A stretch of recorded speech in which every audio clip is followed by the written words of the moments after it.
வாழ்வோம் வாழ்விப்போம். இது இறைவாக்கு. இறைவனிடமிருந்து தன் அடியார்களுக்கு வழங்க பெறும் அருளமுதம். ஒன்றாம் அருளமுதம். வாசம் வாக்கு 1. நான் உங்கள் மத்தியில் வாசம் செய்கிறேன். அன்பு கண்களை கொண்டு என்னை தரிசியுங்கள். ஆரவாரத்தை அப்புறப்படுத்தினால் மட்டுமே நீங்கள் அமைதியை ஸ்பர்சிக்க முடியும். வாழ்வோம் வாழ்விப்போம். இறைவனை தரிசித்த சித்தர்கள். இறைவன் வீட்டு தோட்டத்தில் 13 தென்னை மரங்கள் நின்றன. ஏகதேசம் எல்லாம் ஒரே வயதை ஒத்ததாகவே இருந்தன. நல்ல காய் விளைச்சலுக்காக மரத்தின் அடியை தோண்டி ஆற்று மணல், உரம் போன்றவற்றை போடும் பணி நடந்து கொண்டிருந்தது. ஆற்று மணலை கொண்டு கொட்டி இருந்தார்கள். மாலை பள்ளியிலிருந்து வந்தவர் நேராக தோட்டத்துக்கு ஓடினார். ஆற்று மணலில் விளையாட ஆசை. ஆனால் அதற்கு முன்பே ஒருவர் அந்த மணலில் படித்து கிடந்து வானத்தை பார்த்து கொண்டு இருந்தார்.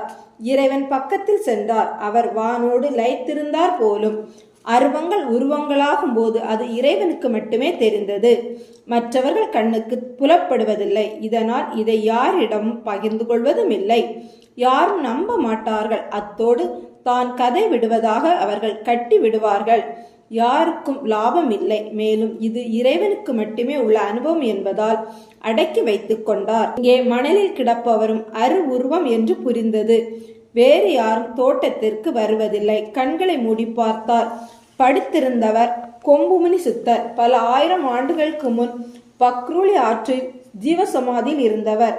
இன்னும் கண்களை திறக்காமலே தியானத்தில் இருப்பதும் கடல் மண், ஆற்று மண் என்று பல நிலைகளை தாண்டி இன்று பெரியாற்று மண் படிமங்களாக கிடந்து இறைவனை பார்ப்பதற்காக நகர்த்தி வரப்பட்டிருக்கும் ரகசியம் புரிந்தது.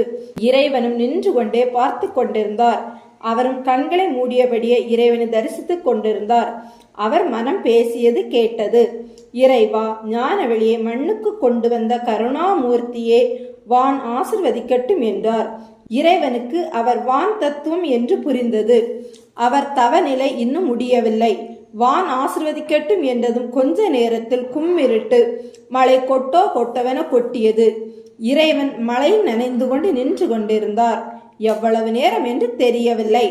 தோட்டத்தில் நீர் கட்டி இருந்தது. மணல் நீரில் சரிந்து கரைந்திருந்தது.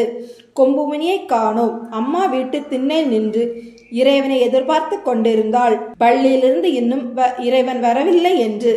இறைவன் நன்றாக நனைந்தபடி அம்மா என்று அழைத்து கொண்டு பின்புற வாசல் வெளியே உள்ளே நுழைய அம்மா இறைவனின் கோலத்தை பார்த்து பயந்தபடி, எப்ப வந்தே, ஏன் நனைஞ்சே என்னும் போது இறைவனின் மனம் இறைவனை ஞானவெளியை நினைத்தது. கொம்புமுனி இறைவன் ஞானவெளி வாசி என்பதை நம்பியது. அப்போது இறைவனுக்கு சுகமாக இருந்தது.